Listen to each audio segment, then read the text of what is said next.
안녕하세요. 모두가 취업하는 그날까지 취업에 대한 모든 정보를 전해드리는 모두의 채용 톡톡 한가연입니다. 오늘은 IBK 시스템의 채용 소식으로 문을 열겠습니다. IT 직무에 신입 직원을 모집하고 있습니다. 입사 지원은 온라인을 통해서 가능하고요. 마감은 4월 6일까지입니다. 자세한 내용은 홈페이지를 참고하시기 바랍니다. 그럼 모두의 채용 톡톡 오늘도 힘차게 시작합니다. 첫 번째 순서 전국 일자리 톡톡입니다.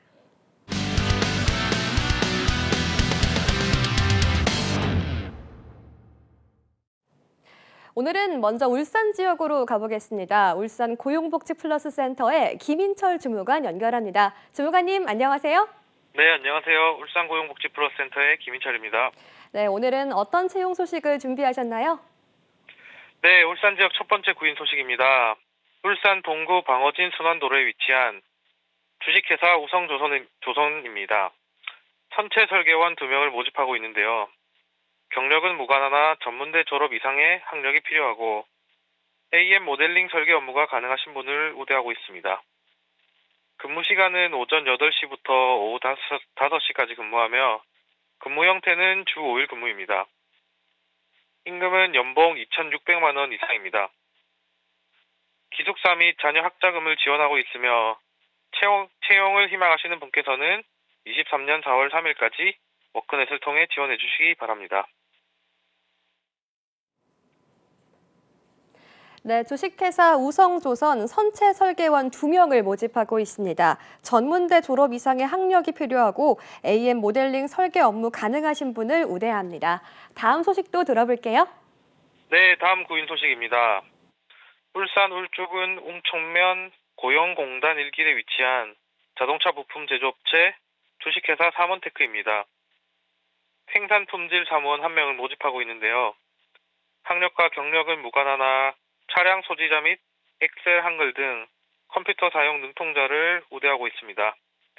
근무 시간은 오전 8시 30분부터 오후 5시 30분까지 근무하며 근무 형태는 주 5일 근무입니다.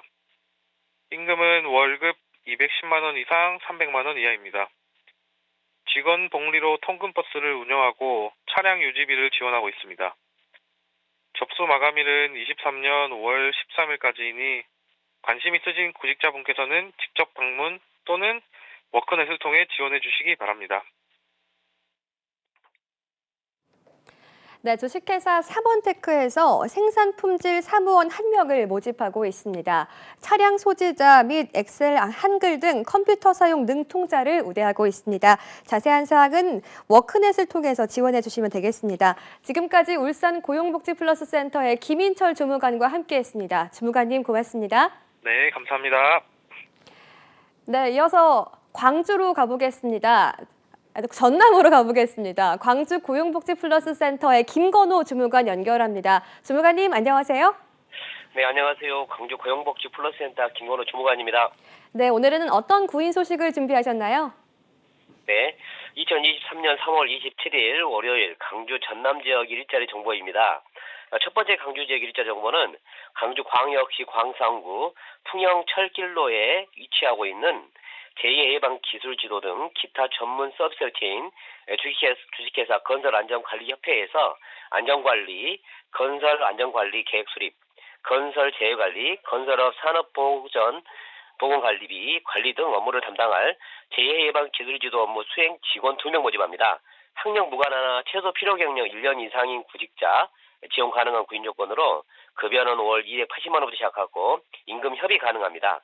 건설 안전기사 및 산업 안전기사 자격증 소지자는 채용 시 우대합니다.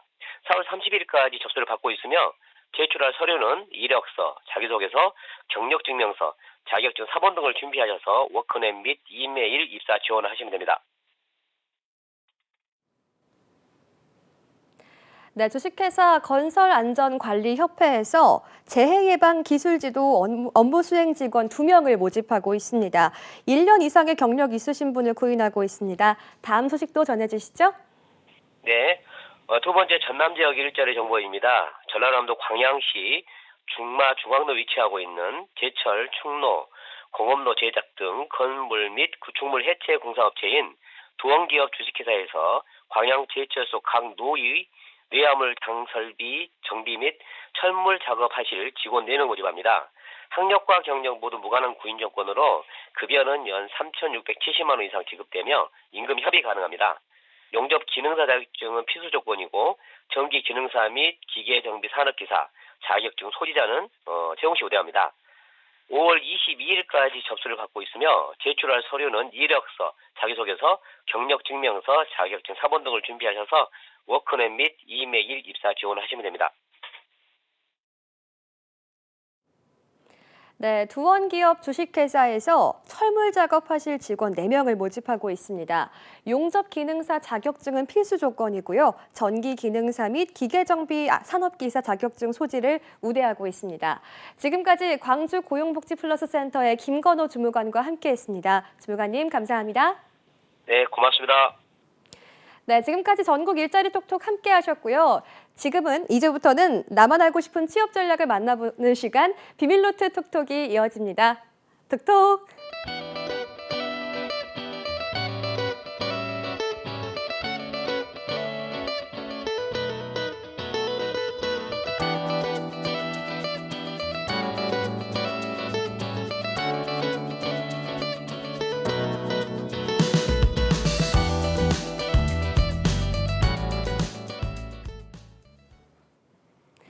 세상 모든 취업 이야기 비밀노트 톡톡. 오늘은 안컴의 안정영 강사님과 함께합니다. 강사님 안녕하세요. 네, 안녕하십니까. 안정영입니다.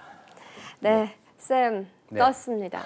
네, Here comes 네. SK 하이닉스. 네네. 왔습니다. 드디어 왔습니다. 네. 내일 마감인데요. 그래도 좀 안전하게 오늘까지는 서류 접수 마감 이렇게 다 이렇게 지켜서 내는 게 좋지 않을까 생각이 드는데요. 네, 맞습니다. 먼저 오늘 SK 하이닉스를 한다고 소식을 들으셨나요? 예?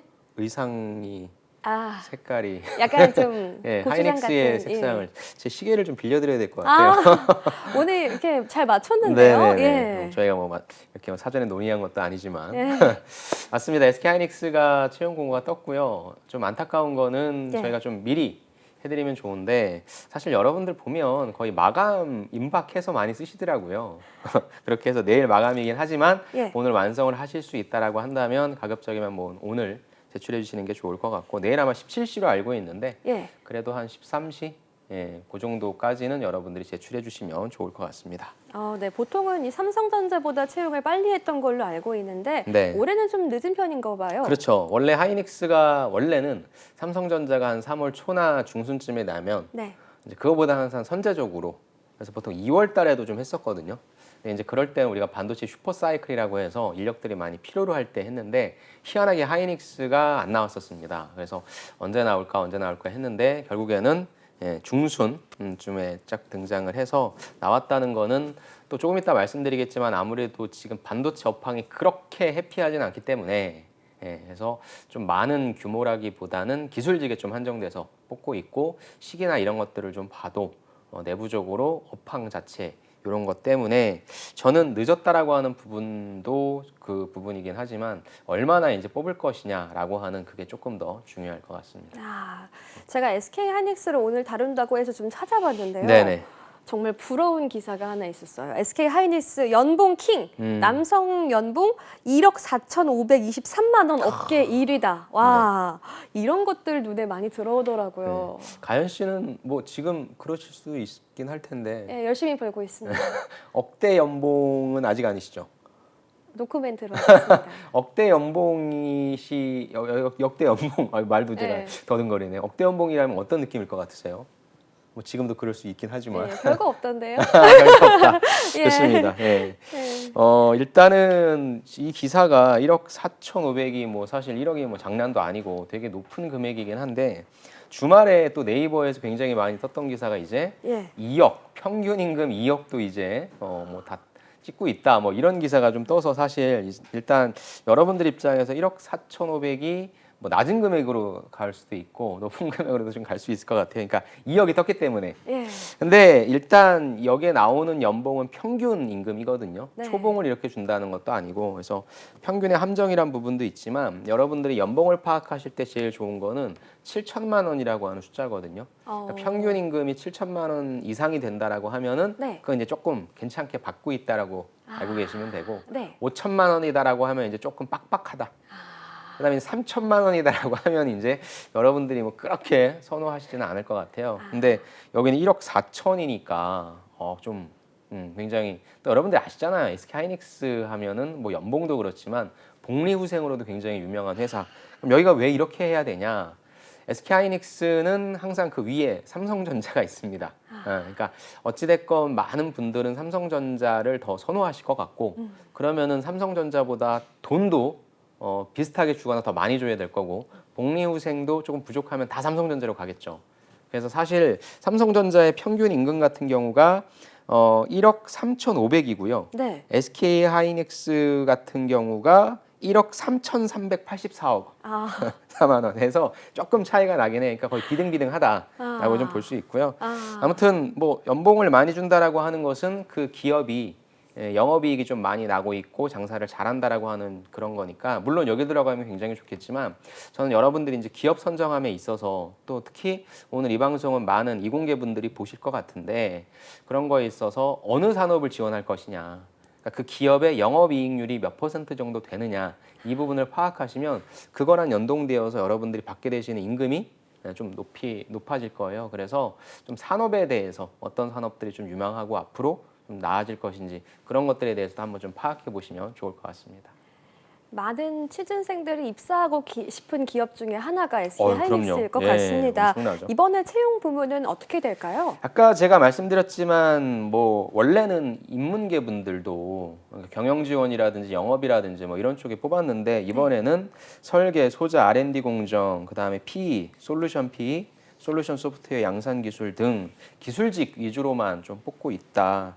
사실 이걸 뽑는 것만으로도 감사하게 생각을 해야 되겠죠. 지금 이청 같은 경우가 디램이고 그다음에 청주 같은 경우가 낸드인데 지금 내부 근무하시는 분의 이야기를 들었을 때는 낸드는 이제 조금 줄이고 있고 디램 쪽에 좀 집중하고 있다라고 해서 아마 여러분들이 이천을 써야 될까 청주를 써야 될까라는 고민이 좀 많으실 텐데요. 예.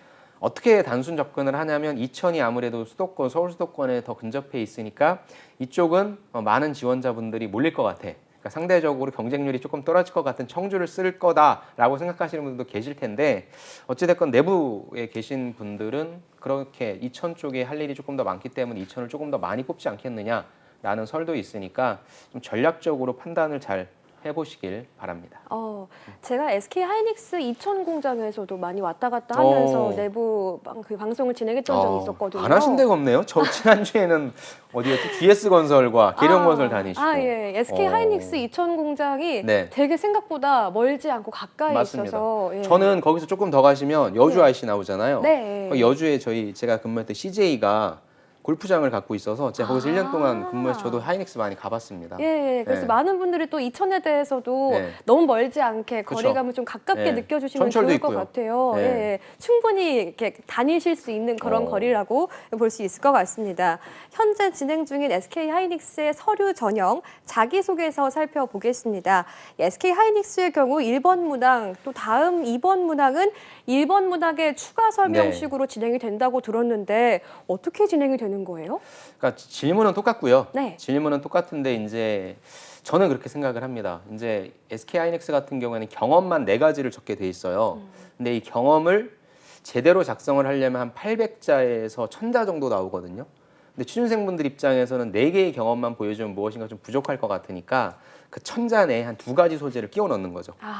근데 그렇게 하다 보니까 사실 표현도 잘 안 될 뿐더러 네. 그러니까 그렇게 소재가 좀 많으신 분들 또 다른 얘기를 하고 싶으신 분들은 다른 2번, 예를 들어 1번이라고 한다면 2번에다가 똑같은 항목의 내용을 다른 소재로 써주십시오라고 예전에 이렇게 했었거든요. 네. 하이닉스 이렇게 했다가 없어졌었어요. 다시 1, 2, 3, 4, 4개의 문항만 있다가 다시 부활을 해서 8개의 소재를 묶고 있는데 이건 아무래도 여러분들이 좀 하나의 소재를 디테일하게 보여주시는 전략, 요걸 보여주시는 게 어떨까 그게 전 좋다고 좀 생각합니다. 그러면은 이제 홀수 무당에서에 있는 그 문항들이 그렇죠. 이제 짝수 무당에서 반복된다. 맞습니다. 더 구체적으로 작성을 하게 된다라고 설명을 해주셨습니다. 네. 그럼 바로 자소서 문항들 살펴보겠습니다. 첫 번째 문항입니다. 1번 문항, 자발적으로 최고 수준의 목표를 세우고 끈질기게 성취한 경험에 대해서 서술해 주십시오라는 문항이고요. 괄호치고 꽤나 자세한 디테일들이 들어있습니다. 본인이 설정한 목표, 목표의 수립 과정, 처음에 생각했던 목표 달성 가능성, 수행 과정에서 부딪힌 장애물, 그때의 감정, 생각, 구체적인 노력, 실제 결과, 경험의 진실성을 증명할 수 있는 근거가 잘 드러나도록 기술을 해야 한다라고 적혀 있습니다. 정말 디테일한 가이드를 줬고요. 또 진실성까지 물어보고 있습니다. 진짜 맞느냐라고 이야기를 하고 있는데 이 문항이 700자에서 1000자.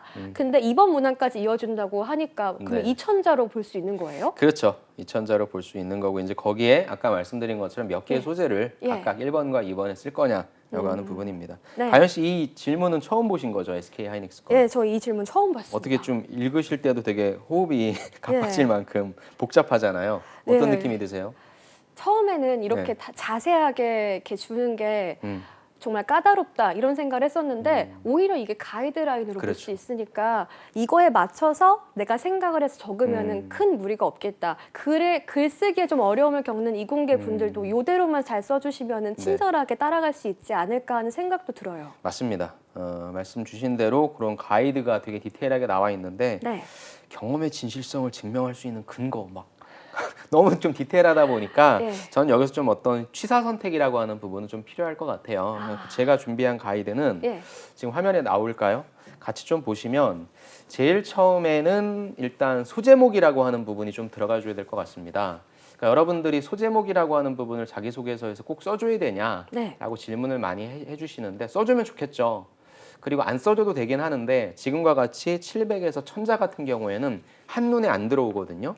그럼 여기 같은 경우에는 내가 무슨 말을 하겠다라고 하는 주제를 좀 얘기해 주시는 소제목을 작성해 주시는 게 좋고요. 네. 그 다음에 어떤 경험을 이야기할 거기 때문에 전반적으로 어떠한 경험에 관련된 스토리입니다. 예를 들어서 저희가 지금 이 직업방송에서 이 방송을 통해서 SK 자기소개서 항목에 관련한 강의를 했던 내용입니다. 그렇게 제일 위에다가는 어떤 경험이었는지에 대한 갈무리 내용. 그래서 주제문이 들어가 있는 소제목과 두 갈식 문장으로 제일 처음 써주시고요. 그래서 평가자로 하여금 이 지원자가 나한테 무슨 얘기를 하려고 하는구나 이렇게 써주시면 되고요. 두 번째 여기서 반드시 들어가야 될 건 저는 구체적인 목표라고 생각해요. 도전적인 목표를 설정을 하고 그걸 달성하기 위해 노력한 부분이기 때문에 구체적인 목표를 설정해 주셔야만 여러분들이 뒤에 행동에 있어서 네. 그 목표를 달성하기 위해 어떻게 노력하셨는지가 나오니까 구체적인 목표. 그렇다면 구체적인 목표를 그래서 어떻게 보여줄 것이냐. 제일 좋은 건 숫자로 보여주는 거겠죠. 저희가 이 방송을 하면서 우리는 도전적으로 오늘 할 얘기가 한 1시간짜리는 되는데 네. 이거를 한 15분 만에 하는 그런 목표를 세운 거예요. 15분 만에 어떻게 이걸 압축적으로 할 것인가에 대한 행동들이 나오겠죠. 그래서 구체적 목표를 하면 숫자가 등장해주면 좋다. 그 다음에 이제 이걸 달성하기 위해 노력해야 되는데 좀 이게 너무 쉽게 표현하시는 분들이 계시거든요. 그냥 뭐 최선을 다했다, 뭐 논의했다. 그거라기보다는 분명히 어려운 목표였을 테니까 이걸 달성하기 위해서 어떻게 고민을 했고, 어떻게 행동을 했고, 어떻게 적용을 했고, 즉 액션이라고 하는 부분을 그냥 쉽게 간 게 아니라 구체적으로 어떻게 하셨는지 조금은 어려운 고군분투라고 저는 얘기를 하는데 좀 힘들었던 과정들 그런 얘기들을 해서 한 동사 한 3개 정도는 끝맺음 할 수 있어야 된다. 그래서 요게 나와주면 좋고요. 네. 그다음 마지막에는 이건 약간 또 좀 결국에는 성취한 경험이니까 저는 성공 경험이 맞는 것 같긴 해요. 그래서 내가 결국엔 그렇게 노력을 해서 성공을 했고 그 다음에 사실 여러분들이 하셨던 그 경험 자체가 SK하이닉스의 비즈니스와 관련된 경험이 아니라면 기업 입장에서는 그 경험 자체가 별 의미가 없잖아요. 그러니까 그 도전적 경험을 통해서 내가 무엇을 느꼈는지까지 서술해 주시면 됩니다. 다시 정리하면 네. 제일 처음에 소제목과 두 갈식 문장을 써주시고 그 다음에 내가 이 도전적 목표를 세운 건 무엇이었고 그걸 달성하기 위해 어떻게 얼마나 많이 노력했는지 여기 분량이 제일 많이 나와야 되겠죠. 그 다음에 그 결과는 성공적이었고 나는 이 경험을 통해서 무엇을 배웠다. 이렇게 저는 하나의 스토리를 좀 써주시면 좋을 것 같고요. 말씀드린 것처럼 또 하나가 있다라고 한다면 그거는 2번에다가 작성을 해주셔라. 그래서 사실 1번엔 중요한 게 뭐냐면은 네. 구조는 쉬워요. 구조는 쉬운데 어떤 소재를 던질 것이냐. 저는 어차피 다 이공계 분들이니까 여러분들이 실험, 아니면은 뭐 과제, 그 뭐 제일 좋은 거는 뭐 반도체 공정, 뭐 실습 이런 것도 괜찮습니다. 근데 그 부분은 이제 3번과 나눠서 써야 되기 때문에 3번에다가 부여해 주시고 남은 소재들 중에서 그나마 가장 직무와 직접적인 연관이 있는 소재를 1번에다가 작성해 주시는 거예요. 저는 3번 항목이 제일 중요하고 그 다음에 1번이 중요한 것 같거든요. 그래서 1번에다가 어떠한 소재를 내가 투여시킬 것인가 이 부분에 대해서 좀 고민을 해주시기 바랍니다. 네, 이 소재를 잘 선정하셔서 쌤이 말씀해주신 4가지 가이드라인을 바탕으로서 작성을 해주시면 좋을 것 같습니다. 이어서 3번 문항으로 가보겠습니다. 새로운 것을 접목하거나 남다른 아이디어를 통해 문제를 개선했던 경험에 대해서 서술해 주십시오라는 문항입니다. 마찬가지로 가이드가 정말 깁니다. 기존 방식과 본인이 시도한 방식의 차이, 새 시도를 하게 된 계기, 주변 반응, 감수해야 했던 점, 실행 과정과 결과, 진실성을 증명할 수 있는 근거, 마찬가지로 700자에서 1000자 10단락 이내의 글을 작성하시면 됩니다. 이 문항에 대한 팁도 주실까요? 네, 사실 3번과 4번이죠. 이거는 굉장히 중요한 질문이고요. 네. 엔지니어 분들이 회사에 들어가셔서 하실 게 뭐냐면 사실 개선이거든요. 끊임없는 개선을 해야 생산성이 향상됩니다. 그래서 어떻게 보면 제일 중요한 질문일 수 있는데 사실 여러분들에게 있어서는 이 소재는 발굴하기가 힘든 그런 부분도 있긴 해요. 그래서 가급적이면 아까 말씀드렸던 역시 실험, 프로젝트, 여러분들이 공학적으로 어떤 문제를 해결해야 되려고 할 때 예. 데이터를 분석해서 지식을 갖고 와서 접목시켜서 하는 그런 부분, 그런 소재가 제일 좋겠지만 혹시나 그런 것이 없다 한다라고 하면 전 좀 말랑말랑한 소재도 괜찮은 것 같아요. 그래서 여기에 반드시 좀 등장시켜줘야 되는 구조는 무엇이냐? 역시 구조를 같이 보시면 제일 처음에는 경험이기 때문에 소제목과 2가지씩 문장이 나오겠죠. 오, 네. 그 소제목은 내가 창의적인 방식을 어떻게 적용해서 어떤 결과가 나왔다. 이런 식의 소제목이 나오면 좋고요. 네. 아까 1번에서는 도전적 목표가 구체적으로 좀 제시되어야 된다고 했다면 여기 3번에서는 기존의 방식은 무엇이었는데 나는 새로운 방식을 이렇게 했다라는 게 반드시 좀 등장해 줘야 됩니다. 그러면은 기존의 방식이 무엇이었는지에 대한 설명을 많이 가져갈 거냐. 근데 사실 이것보다는 새로운 방식을 어떻게 가져갔냐에 대한 비중이 조금 더 크겠죠. 그래서 대신에 기존의 방식은 이랬지만 이런 한계점이 있어서 나는 새로운 이런 방식을 생각했고 그걸 적용시켰다. 이렇게 좀 생각해 주시면 좋고요. 이 부분은 제가 여기 나와서도 몇 번 얘기했었는데 이 친구 같은 경우에는 인턴하면서 과제를 부여받았는데 건축물의 비포와 애프터를 글로써 작성을 해라 라고 하는 과제를 받았어요. 근데 이분이 가만히 생각을 해보니까 글로써 건축물이 좀 안 와닿는 거죠. 그래서 이분이 거기에 뭘 넣냐면 글에다가 사진을 같이 넣습니다. 비포 애프터가 명확하잖아요. 예. 이게 사실 새로운 방식이거든요. 네. 이걸 여러분들이 직접 꼭 그런 방식은 아니었지만 한번 생각을 해보시면 접목을 시키시면 이렇게 나올 수 있는 게 있으니까 그런 것도 괜찮다고 생각합니다. 그래서 그렇게 작성해 주시고 마지막에 여러분들이 제일 많이 실수하는 게 뭐냐면 여기에서의 배운 점이거든요. 그럼 결국에 창의적으로 해결하는 방법을 하기 위해서 나는 열정이 필요하다고 느꼈습니다.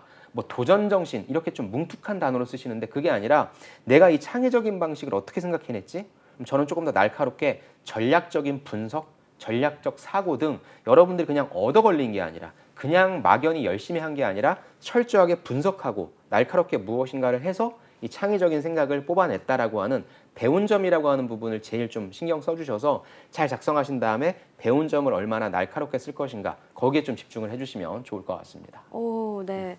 말씀 잘 들었습니다. 이어서 5번째 문항도 살펴볼게요. 지원 분야와 관련해서 특정 영역의 전문성을 키우기 위해 꾸준히 노력한 경험에 대해서 서술해 주십시오라는 이번에는 이 전문성을 키우기 위해 자신이 했던 노력을 묻는 질문입니다. 이 문항은 어떻게 작성하면 좋을까요? 사실 5번은 제일 쉽죠. 5번은 정말로 뭐 쓰는 게 어렵지는 않고요. 이제 여기에 내가 핵심 소재를 무엇을 갖고 있을 것인가, 무엇을 얘기해 줄 것인가라는 겁니다. 그래서 이 문항 같은 경우에는 제일 처음에 제가 지원한 이 직무는 어떤 역량이 필요합니다라고 하는 필요 역량 정의가 좀 필요할 것 같아요. 네. 그래야만 내가 갖고 있는 소재를 끼워 넣을 수 있으니까. 그래서 제일 처음에 제가 지원한 뭐 양산기술 직무는 어떤 역량이 가장 필요하다고 생각합니다. 그다음에 첫 번째 요걸 갖고 있습니다. 두 번째 요걸 갖고 있습니다. 그래서 아무래도 이공계분들이니까 지식이라든지 그다음에 경험이라든지 이런 것들이 하나씩은 가지고 계실 거예요. 그래서 여기에 여러분들이 반도체 공정에 관련된 지식 뭐 수업 받으신 것도 좋고요. 뭐 네. 외부에서 받으신 것도 좋습니다. 그렇게 하나하나씩을 좀 끼워 넣어 주시면 좋을 것 같고 현직자분한테 제가 물어봤어요. 양산기술분한테 어떤 역량이 제일 많이 필요하냐라고 하니까 네. 첫 번째가 협업이었습니다. 다양한 부서들과 협업하니까 그래서 협업했던 거. 근데 이건 우리 마지막 볼 7번에 있을 수 있으니까 이걸 좀 뺀다면 공정 지식 같은 거 그래서 수업 받으신 거 써주시고요. 두 번째가 데이터 분석이라고 합니다. 수많은 데이터를 빨리 내가 처리해야 되기 때문에 그래서 이 두 가지를 한번 좀 참고해 주셔서 여기 5번에다가 6번에다가 한번 투여시키는 거 생각해 주시기 바랍니다. 네. 아무래도 협업이 정말 중요한 것 같은 게 7번에서 이제 협업이 나옵니다. 혼자 하기 어려운 일에서 다양한 자원 활용, 타인의 협력을 최대한으로 이끌어내며 팀워크를 발휘하여 공동의 목표 달성에 기여한 경험에 대해서 묻는 문항입니다. 마지막으로 7번 문항에 대해서는 가이드를 주신다면요? 네, 7번 같은 경우 8번도 역시 마찬가지고 제일 처음에 역시 경험이니까 소제목과 두 가지씩 문장. 여기서의 소제목이라고 하는 부분은 협업을 어떻게 잘했는지에 대한 비결, 그게 키워드로 나오면 좋고요. 그 다음에 사실 이건 1번이랑 똑같은 항목입니다. 1번은 도전적 목표를 나 혼자 달성했다. 내 위주로 써주시면 되고요. 네. 7번 같은 경우에는 역시 목표가 좀 나오는데 이걸 같이 어떻게 했다. 그래서 여기도 역시 목표라고 하는 부분이 구체적으로 나와주면 좋겠죠. 그 다음에 협업하는 과정을 써줘야 되니까 협업이라 하면 업무를 배분할 거예요. 자꾸 나는, 쟤는, 뭐 C는 이런 식으로 해서 이렇게 업무 배분을 했고요. 이걸 어떻게 스스로 아니면 이렇게 각자 모여서 잘 보완했는지 그렇게 해서 시너지를 냈는지의 방향이 있을 수 있고요. 아니면 갈등이라고 하는 게 같이 일을 할 땐 발생하니까 그러한 갈등이 발생한 부분을 우리가 어떻게 잘 조율해서 결국에 시너지를 냈는지 그래서 결국엔 결과값이 목표를 달성했겠죠. 그리고 마지막 배운 점은 아까 말씀드린 것처럼 이렇게 진정한 협업을 하기 위해서는 무엇이 필요하다는 걸 느꼈다라고 하는 그런 배운 점까지 작성해 주시면 좋을 것 같습니다. 마지막으로 이제 구직자분들을 위한 원포인트 레슨을 해주신다면요?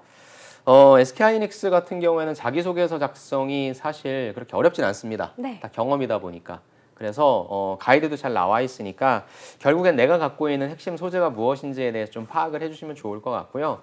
여러분들이 다른 사람들 대비 조금 경쟁력이 좀 떨어진다라고 생각하실 수 있어요.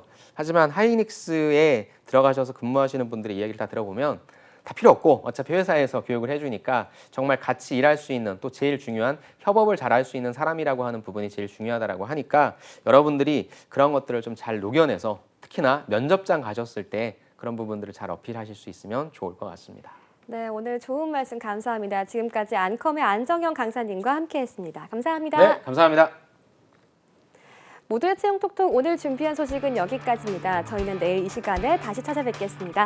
톡톡!